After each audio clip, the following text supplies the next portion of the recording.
की बात और मैं आपके साथ हूं शोभना यादव। परसों गुजरात और हिमाचल प्रदेश में विधानसभा चुनावों के नतीजे आ जाएंगे, लेकिन उनके साथ साथ देश की नजर एक और हाई प्रोफाइल सीट पर हुए उपचुनाव के नतीजे पर भी रहेगी और वो हाई प्रोफाइल सीट है उत्तर प्रदेश के पूर्व मुख्यमंत्री, पूर्व रक्षा मंत्री और समाजवादी पार्टी के संस्थापक मुलायम सिंह यादव के निधन से खाली हुई मैनपुरी सीट का नतीजा। जी हां, समाजवादी पार्टी के नेताओं का कार्यकर्ताओं को लगता है कि बीजेपी ने चुनाव में धांधली की है, लेकिन मैनपुरी का वोट पैटर्न क्या इशारा कर रहा है, इसको समझने के लिए देखिए हमारी एक्सक्लूसिव रिपोर्ट।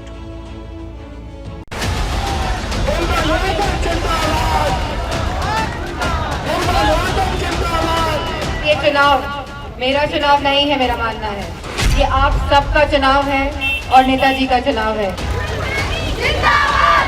मैनपुरी लोकसभा को समाजवाद नहीं, साम्राज्य चाहिए। मां से मुलायम, मां से मैनपुरी, मां से मतदान। जिस मैनपुरी की पहचान मुलायम सिंह यादव से जुड़ी है, उस मैनपुरी में पहली दफा बगैर मुलायम के मतदान हुआ। नतीजे तो गुरुवार को आएंगे, लेकिन ईवीएम की किलेबंदी हो चुकी है। मैनपुरी से इटावा तक समाजवादी पार्टी के कार्यकर्ताओं को डर है कि ईवीएम कहीं डिंपल का जादू न बिगाड़ दे, इसलिए वो ईवीएम की निगरानी में बैठे। भाजपा में तो कोई दम नहीं था कि हरा ले।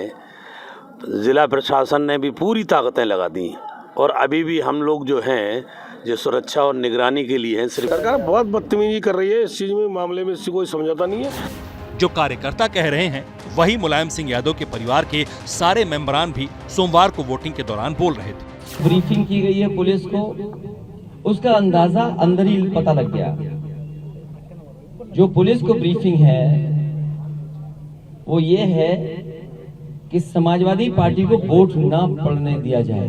बूथों में एकदम अंधकार है, आईडी और शक्ल मैच कराने में बहुत समय लगा रहे हैं जो अधिकारी हैं वहाँ के, और सेकेंडली कि बहुत स्लो कोशिश कर रहे हैं कि स्लो हो, वोट परसेंटेज गिरे, तो ज़्यादा ध्यान पूरा इसी में। बहुत रुकावटें डाली हैं, अगर रुकावटें नहीं डालते तो कम से कम 10% वोट और बढ़ जाता। हमारे कई जगह एजेंट नहीं बने रहे प्रिसाइडिंग ऑफिसर, हमें शिकायत करनी पड़ रही है आरओ से, इलेक्शन कमीशन से और सारे लोगों से। किस तरह के निकल के आ रहे सब पहुंचे होंगे, लेकिन किसी तरह की चुनौती पेश बीजेपी नहीं कर पाई। हाँ, प्रशासन के लोग जरूर चाहते हैं कि सपा का वोट ना पड़ पाए या कम पड़ पाए, लेकिन अब जनता मानेगी नहीं।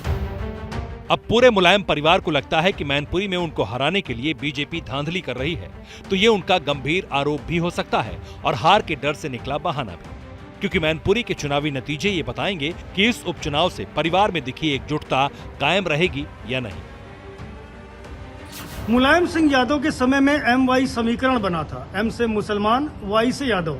लेकिन मुलायम सिंह यादव का कद इतना बड़ा था और राजनीति के खेल का दायरा इतना फैला हुआ था कि उसमें दूसरी पिछड़ी जातियों के लिए भी खास जगह थी। यहाँ तक कि मंडल की राजनीति से अपनी जमीन मजबूत करने वाले मुलायम सिंह यादव का अगली जातियों पर भी असर दिख जाता था, लेकिन बदले हालात में वोटों का खेल बदल चुका है। इस बात को समझने के लिए आप मैनपुरी के लोकसभा सीट का वोट समीकरण समझिए। मैनपुरी सीट पर करीब 17.5 लाख वोटर हैं। इनमें करीब 4,25,000 वोटर यादव हैं, जिन्हें समाजवादी पार्टी का परंपरागत वोटर माना जाता है। वहीं मुस्लिम वोटर करीब 55,000 हैं, यानी दोनों वोट जोड़ दें तो डिंपल यादव के समर्थन में 4,80,000 दिख रहे हैं। वहीं शाह के वोट करीब 3,25,000 हैं, जो बीजेपी के शाह के उम्मीदवार रघुराज सिंह शाह के समर्थन में जा सकते हैं। वहीं 2,25,000 राजपूत वोट हैं, जिनके बारे में माना जाता है कि वो बीजेपी के पास जा सकते हैं। वहीं 1,10,000 ब्राह्मण वोट भी बीजेपी में ही जाने के आसार बताए जा रहे हैं, जबकि 70,000 वैश्य वोट भी बीजेपी का परंपरागत वोट माना जा रहा है। यानी इन वोटों को जोड़े तो बीजेपी उम्मीदवार की 7,30,000 वोटों पर दावेदारी हो सकती है। अगर जातिगत आधार पर वोटों का ये समीकरण चल गया तो डिंपल के लिए मैनपुरी से दिल्ली का रास्ता बंद हो सकता है। इस पर भी माना जा रहा है कि अनुसूचित जाति का वोट बीजेपी को मिल सकता है, क्योंकि मायावती पहले ही कह चुकी हैं कि उनके कार्यकर्ता समाजवादी पार्टी के उम्मीदवार को हराएं। बीजेपी को भी मुलायम सिंह यादव के इस गढ़ में जीत का भरोसा दिख रहा है और उसकी एक बड़ी वजह पिछले दिनों आजमगढ़ और रामपुर के उपचुनावों में मिली जीत है। आजमगढ़ में तो अखिलेश यादव की सीट खाली करने के बाद उनके चचेरे भाई धर्मेंद्र यादव ही मैदान में थे, लेकिन बीजेपी के निरहुआ ने उनको पूरी तरह से धूल चटा दी। इससे बीजेपी को यह लगता है कि अब यादव परिवार का कोई भी गढ़ अभेद नहीं है। उस पर से डिंपल यादव के मैदान में होने से बीजेपी को लगता है कि इसका फायदा उनको ही मिलेगा।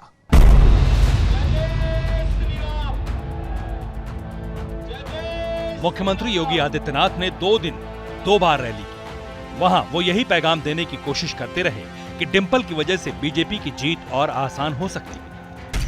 इनके पास जब भी चुनाव हारना होता 2 काम करेंगे, एक आरोप प्रत्यारोप और दूसरा बेचारी डिंपल जी को चुनाव लड़ा करके हराने के लिए भेज देते हैं। मैडम, अभी मुख्यमंत्री जी आए थे, कह के गए थे कि डिंपल जी को चुनाव में हरवाने के लिए भेज दिया जाता है। वो उनका वे ऑफ, उनकी सोच वैसी है, इसलिए उन्होंने इस तरह के बात कही होगी, मुझे ज़्यादा पता नहीं है। मैनपुरी के मन में क्या है इसका पता तो गुरुवार को चलेगा जब चुनाव के नतीजे आएंगे। लेकिन यादव लैंड में ये सवाल घूम रहा है कि कहीं फिरोजाबाद और कन्नौज की तरह मैनपुरी से भी डिंपल हार गई तो परिवार का क्या होगा? क्या अखिलेश यादव के नेतृत्व पर सवाल नहीं उठेगा? क्या समाजवादी पार्टी के लिए 2024 का रास्ता बेहद मुश्किल नहीं हो जाएगा? क्या शिवपाल यादव भतीजे अखिलेश के साथ रहेंगे या फिर से अपना नया बसेरा देखेंगे? आजमगढ़ की हार के बाद घर बैठे धर्मेंद्र यादव का क्या होगा? अगर पार्टी कमजोर होगी तो राम गोपाल यादव क्या करेंगे? 2014 में मैनपुरी से जीतने वाले तेज प्रताप यादव भी अपने लिए दूसरा रास्ता ढूंढ सकते हैं। यानी लाख टके का सवाल यह है, क्या सैफई के यादव खानदान में भी भीषण घमासान मच सकता है? आखिर जीत की संजीवनी जोड़ती है, हार का जहर इंसान ही नहीं परिवार को भी तोड़ देता है। अगर मैनपुरी में डिंपल जीत नहीं पाती हैं, तो उससे यही राजनीतिक संदेश जाएगा कि यादव वोट के अलावा दूसरी जातियों के वोटों पर समाजवादी पार्टी की पकड़ बहुत तेजी से ढीली पड़ी है। अब आप देखिए किस तरह से यादवों की दुहाई धर्मेंद्र यादव दे रहे हैं। क्या नियत है? क्या यादव इस देश के नागरिक नहीं है? ये उनको छुट्टी भेज दिया गया। नागरिक नहीं है? क्या उनको जबरदस्ती छुट्टियों पे नहीं भेजा जा रहा है? ऐसी डेमोक्रेसी चलाओगे? मुलायम सिंह यादव ने 1996 में पहली बार मैनपुरी से ही लोकसभा का चुनाव लड़ा था।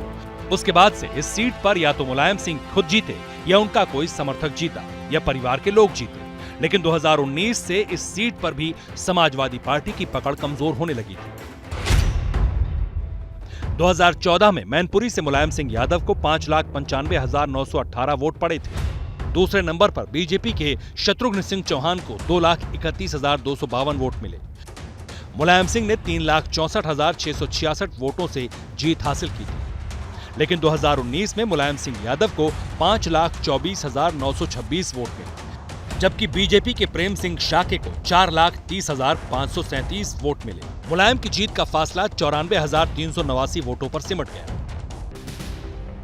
बीजेपी को लगता है कि वोटों का ये फर्क इस उपचुनाव में खेल बदल देगा, यानी उसकी जीत हो सकती है। मैनपुरी की तरह ही रामपुर में विधानसभा का उपचुनाव भी दिलचस्प है।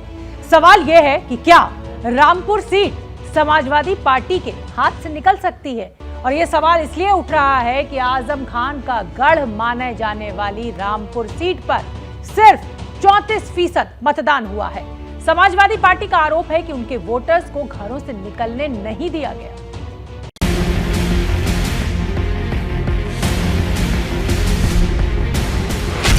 आजम के गढ़ में किसकी जीत? हिंदू मुसलमान मन बना चुका है इस बार कि एक प्लेटफॉर्म पर आना है। पूरे मुस्लिम मोहल्ले टारगेट हैं। कौन बनेगा रामपुर का विधायक? बड़े शांतिपूर्वक मतदान रामपुर में हो रहा है। 34% वोट किसकी उम्मीदों पर चोट? यूपी की रामपुर विधानसभा सीट पर इस बार नाक की लड़ाई है। समाजवादी पार्टी के नेता आजम खान पर बैन लगने की वजह से उनके समर्थक आसिम राजा इस बार यहां से चुनाव लड़े हैं। आसिम का कहना है कि उनके समर्थकों को वोट नहीं डालने दिया गया। वहीं बीजेपी का कहना है कि रामपुर के लोग अपना मन पहले ही बना चुके हैं। पूरे मुस्लिम मोहल्ले टारगेट हैं। यहाँ चौराहे पर पुलिस बैठी है, वो इधर से नहीं आने दे रही। वो पुलिस खड़ी है। इस पुलिस का क्या मतलब है अलावा इसके कि वोटरों को आने से रोके? हिंदू मुसलमान मन बना चुका है इस बार कि एक प्लेटफॉर्म पर आना है। रामपुर में जो 50 साल थे वो आज हमें 50 महीने देने जा रहे हैं। उनको ये लगता है और हम विश्वास भी दिलाते हैं कि आने वाले 50 महीने ये 50 साल को बदल के रख देंगे। एबीपी न्यूज संवाददाता बिलाल अहमद ने रामपुर के एक मोहल्ले में जाकर एक पोलिंग बूथ पर जब कुछ लोगों से बात की तो उन्होंने वोट देने में दिक्कत आने की बात जरूर कही। पालिका परिषद का एक बूथ है जहां पर कुछ मुस्लिम महिलाएं जो हैं वो यहां पर मौजूद हैं, जिनकी शिकायत है कि वो वोट देने के लिए आई हैं, लेकिन उन्हें वोट जो है वो देने की इजाज़त नहीं दी गई। वोटर लिस्ट में आपका नाम है? जी है, क्यों नहीं है, ये देगी है। कि क्या आपको वोट, जब आप गई वोट देने के लिए तो वोट दिया गया, आप वोट दे पाई? हाँ, कह रहे हैं ID लेके आओ। आप छोटे से बच्चे के साथ आई हैं वोट डालने के लिए, क्या डाल पाई वोट? नहीं, क्योंकि मांग रहे हैं, आधार कार्ड भी है और इसकी एक स्लिप भी है, तब भी कह रहे हैं वोटर ID लेकर आओ। जब 4 महीने पहले जो चुनाव हुए थे उसमें भी ऐसा हुआ था? ना, ऐसे डाला था। मतदान खत्म होने के बाद चुनाव आयोग ने जो आंकड़े जारी किए उससे ये बात तो साफ है कि उपचुनाव में वोटिंग काफी कम हुई है। रामपुर में उपचुनाव में कुल 3,87,528 वोटर थे, जिनमें सिर्फ 1,31,515 लोगों ने वोट दिया, यानी सिर्फ 34%। अगर इसकी तुलना इस साल फरवरी में हुए विधानसभा चुनाव के वोटिंग पैटर्न से करें तो उस वक्त रामपुर में कुल 3,87,861 वोटरों में से 2,18,567 वोटरों यानी 56% वोटरों ने अपने मत का इस्तेमाल किया था। उस लिहाज से इस बार उपचुनाव में 22% कम वोट पड़े हैं। फरवरी में हुए विधानसभा चुनाव में समाजवादी पार्टी के आजम खान को जीत मिली थी। आजम खान को 1,31,225 वोट मिले थे, जबकि बीजेपी के आकाश सक्सेना को 76,084 वोट मिले थे, जबकि बीएसपी और कांग्रेस उम्मीदवारों को नाम मात्र वोट मिले थे। लेकिन इस बार तो चुनाव में कुल वोट ही उतने पड़े हैं जितने फरवरी में अकेले आजम खान को मिले थे। ऐसा माना जाता है कि उपचुनाव में आम चुनावों के मुकाबले कम वोटिंग होती है, इसमें कोई नई बात नहीं है। लेकिन आजम खान के बेटे अब्दुल्ला आजम रामपुर उपचुनाव में वोटिंग में धांधली का आरोप लगा रहे हैं, जबकि बीजेपी का कहना है कि ये सिर्फ हार की बौखलाहट की वजह से ऐसा कह रहे हैं। मैं तो कहता हूं कि मतलब मुझे तो यहाँ का लोकतंत्र देख के ऐसा लगता है कि चीन और नॉर्थ कोरिया से में भी यहाँ से ज्यादा लोकतंत्र है। वहाँ कम से कम एक आदमी खड़ा होता है लेकिन वोट तो सब डाल लेते हैं। यहाँ तो वो हक भी छीन लिया, लेकिन हम इंसाफ के कायल हैं। उनकी आदत है, कल भी चुनाव से पहले ही धरने पे बैठ गए वो लोग, और उन्हें तो पता ना ऊपर से कहाँ से अंतर्यामी है क्या है, वो सूचना मिल जाती है कि कल को ऐसा होने जा रहा है, लेकिन कभी कुछ ऐसा नहीं हुआ और बड़े शांतिपूर्वक मतदान रामपुर में हो रहा है और भारतीय जनता पार्टी का कमल खिलने जा रहा है। रामपुर की जनता ने उपचुनाव में किसको चुना है इसका पता 8 दिसंबर को चल जाएगा, जब चुनाव के नतीजे आएंगे। आगे बढ़ेंगे। पटना में कोचिंग सेंटर चलाने वाले मशहूर खान सर एक बार फिर विवादों में घिर गए हैं। उनका एक पुराना वीडियो खूब वायरल हो रहा है, जिसमें उनके दिए उदाहरण को लेकर विवाद छिड़ गया है। इस वीडियो के वायरल होने के बाद कई नेता खान सर की गिरफ्तारी की मांग कर रहे हैं। सुरेश ने जहाज उड़ाया मतलब उड़ाया, और अब्दुल ने जहाज उड़ाया मतलब भड़काया। एजुकेशनल और मोटिवेशनल वीडियो के जरिए छात्रों को पढ़ाने वाले खान सर एक बार फिर विवाद में हैं। जहाज उड़ाया, द्वंद्व समास में, अब बस इसका नाम चेंज करिए, अब्दुल ने जहाज उड़ाया। विवाद में आया उनका ये वीडियो अभी का नहीं है, लेकिन वायरल अब हुआ है। इसमें खान सर द्वंद्व समास पढ़ाते वक्त जो उदाहरण दे रहे हैं वो विवाद का विषय बना हुआ है। सुरेश ने जहाज उड़ाया मतलब सुरेश जहाज उड़ाया, द्वंद्व समास में, अब बस इसका नाम चेंज करिए, अब्दुल ने जहाज उड़ाया। सब देखिए लेकिन अंतर हो जाएगा। सुरेश ने जहाज उड़ाया मतलब उड़ाया, और अब्दुल ने जहाज उड़ाया मतलब भड़काया। इस क्लिप के वायरल होते ही सियासत शुरू हो गई है। कांग्रेस ने तो खान सर को गिरफ्तार करने तक की मांग कर दी। कांग्रेस प्रवक्ता सुप्रिया सुनेत ने ट्वीट किया, घटिया, निहायत ही घटिया, इसे गिरफ्तार करना चाहिए, और जो अट्टहास कर रहे हैं इनकी भद्दी बेहुदा बातें सुनकर उनको सोचना चाहिए कि क्या बन रहे हैं।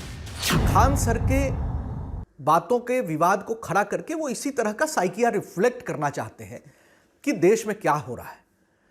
देश में कुछ भी नहीं हो रहा है।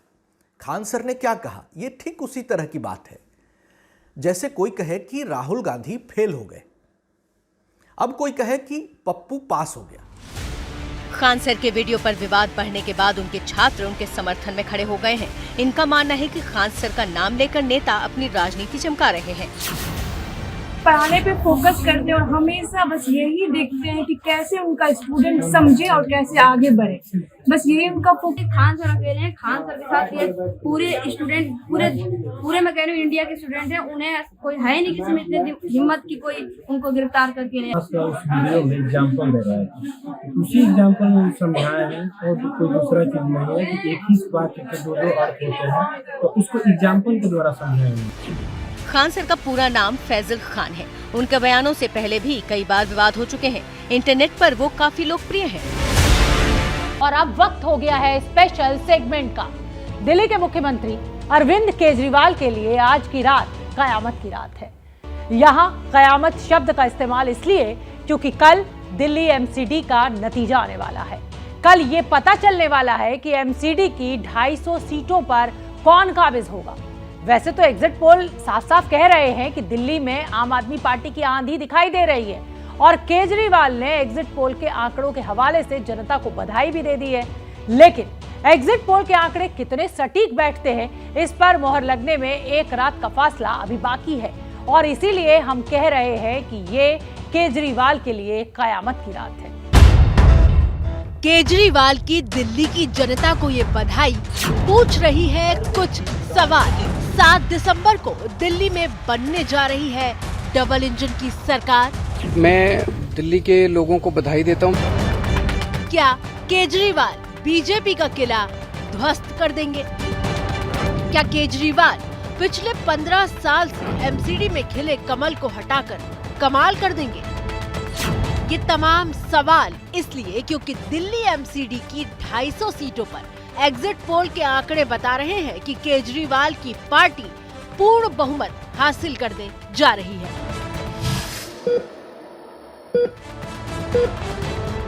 आज तक के एग्जिट पोल के मुताबिक एमसीडी चुनाव में बीजेपी को 79 सीट, आम आदमी पार्टी को 159 सीटें, जबकि कांग्रेस को सिर्फ 5 सीटें मिली हैं। जी न्यूज के एग्जिट पोल में 250 में से बीजेपी के हिस्से 86, जबकि आम आदमी पार्टी के पास 138 सीटें दिख रही हैं, जबकि कांग्रेस को सिर्फ 10 सीटें मिली हैं। टाइम्स नाउ का एग्जिट पोल कहता है कि बीजेपी को 89, आम आदमी पार्टी को 151 और कांग्रेस को 8 सीटें मिल सकती हैं। जबकि इंडिया न्यूज के सर्वे में बीजेपी को 81, आम आदमी पार्टी को 163 सीट और कांग्रेस को 5 सीटें मिल रही हैं। इन चारों चैनलों की औसत तस्वीर की अगर बात करें तो उसके मुताबिक बीजेपी को 84, जबकि आम आदमी पार्टी को 153 सीटें, कांग्रेस और अन्य के खाते में 7 सीटें जाती दिख रही हैं। मोटी बात यह है कि ज्यादातर सर्वे में केजरीवाल 150 सीटों का आंकड़ा पार करते हुए दिखाई दे रहे हैं। अब सवाल यह है कि अगर एग्जिट पोल के ये आंकड़े सही साबित होते हैं तो ये हुआ क्यों? दरअसल दिल्ली एमसीडी का चुनाव सबसे निचले पायदान से जुड़े व्यक्ति के अरमानों की परीक्षा थी।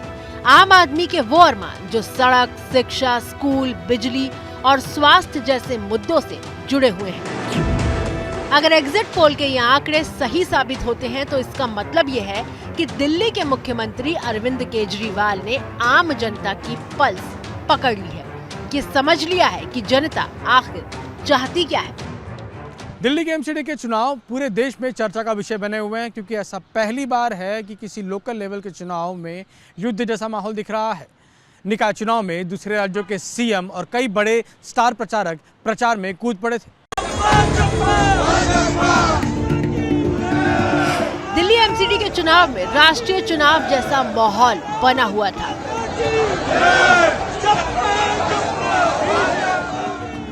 बीजेपी ने यमुना के पानी में उठते जहरीले झाग से लेकर तिहाड़ जेल में केजरीवाल के मंत्री सत्येंद्र जैन की मसाज जैसे मुद्दों को उठाया था। यमुना की बात करो, वो लैंडफिल में खड़े होके जो केजरीवाल बात करते हैं, ये यमुना उनकी खुद की सीधी जिम्मेदारी है। और एक चीज़ आज मैं आपके कैमरे के माध्यम से पूरे देश को दिखाना चाहता हूँ। सामने आप देखो यमुना दिल्ली में आती कैसे है और दिल्ली से जाती कैसे है। साफ यमुना एंटर कर रही है दिल्ली के अंदर और ये काला बजबजाता हुआ पानी, बदबू, जहर, इसके अंदर खड़े होके हमारी माता और बहनों को छठ मैया की पूजा करनी पड़ती है। ये केजरीवाल का पाप है। मसाज क्या हो रहा, क्या है ये मसाज? एक कैदी और एक आरोपी, उसको मसाज दिया जाएगा। और इसीलिए हम कह रहे हैं अरविंद केजरीवाल बाहर निकलो, बताओ ये मसाज क्यों दिया जा रहा है।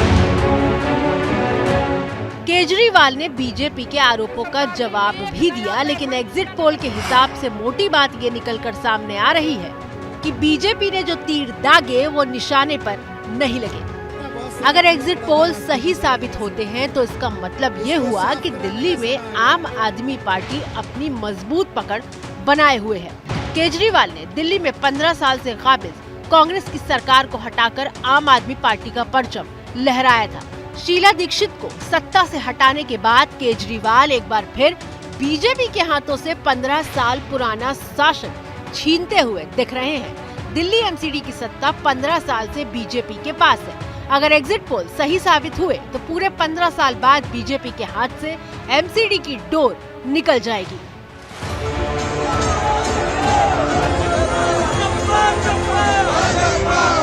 पंद्रह साल से एमसीडी पर बीजेपी काबिज है, तो सवाल यह है कि अगर बीजेपी हारती है तो उसकी वजह क्या होगी।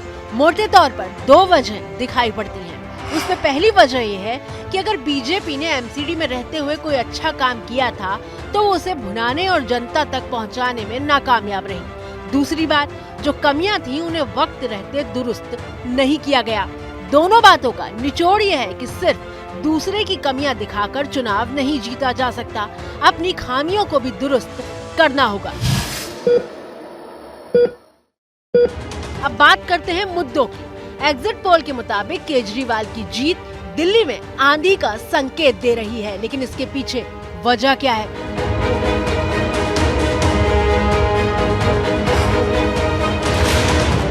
एग्जिट पोल के आंकड़े अगर नतीजों में तब्दील होते हैं तो एमसीडी की इस ऊंची इमारत में आम आदमी पार्टी का मेयर बैठेगा।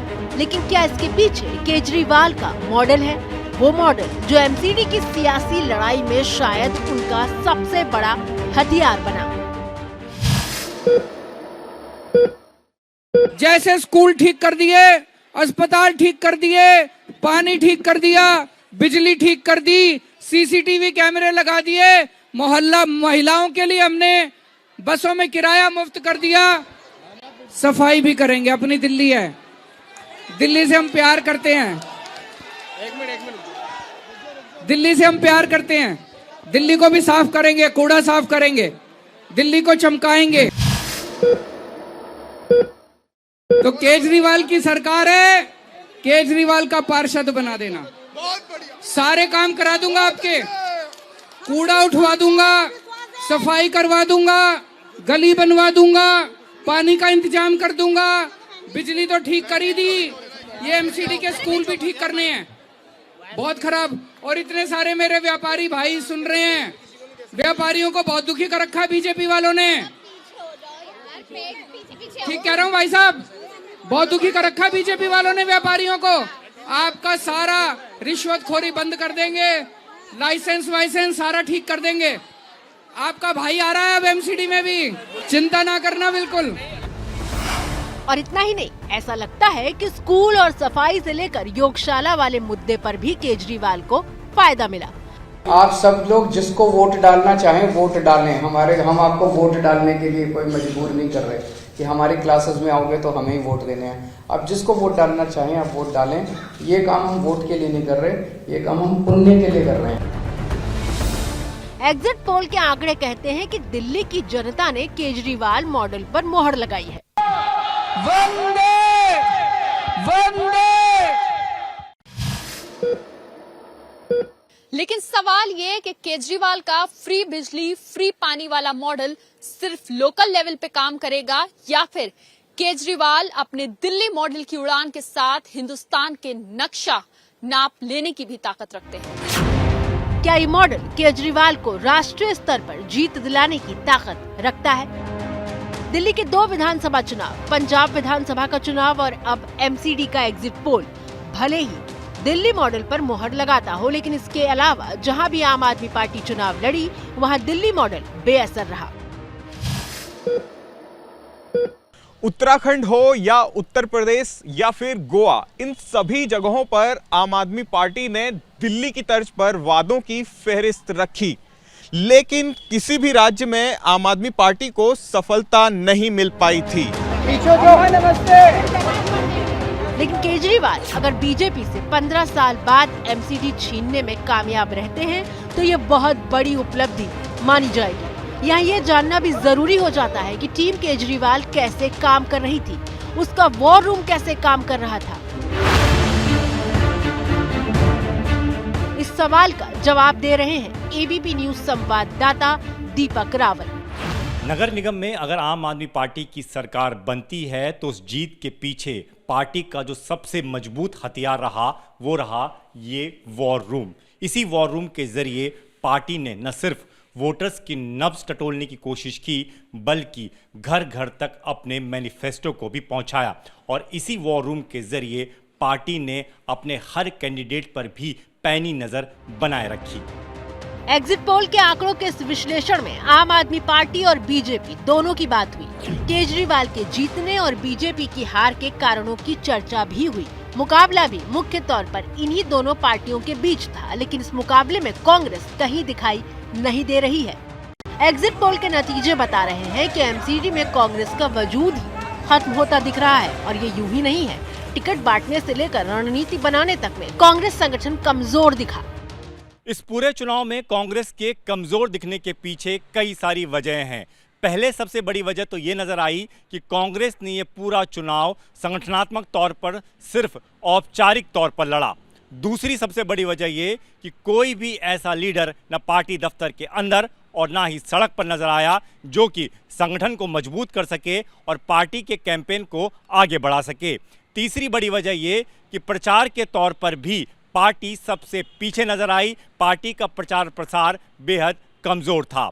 चौथी बड़ी वजह ये कि 250 वार्ड में से 247 वार्ड पर ही कांग्रेस अपनी कैंडिडेट को उतार पाई। 3 वार्ड पर कैंडिडेट के नॉमिनेशन ही कैंसिल हो गए।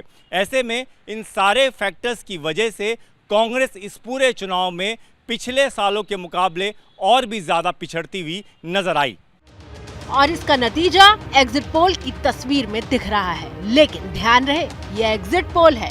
किसने क्या पाया और क्या खोया, इसका फैसला बुधवार यानी कल सुबह होगा। तो फिलहाल भारत की बात में मुझे दीजिए इजाजत। कल फिर होगी आपसे मुलाकात, तब तक के लिए नमस्कार। जैसे ही घड़ी का काटा दोपहर 2:30 पे आए, बबीता जी का दिल सास बहू साजिश के लिए मचल जाए।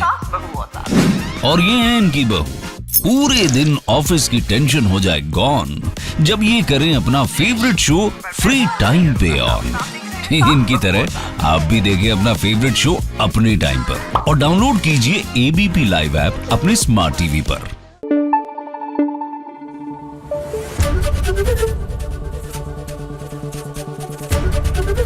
एबीपी न्यूज आपको रखे आगे।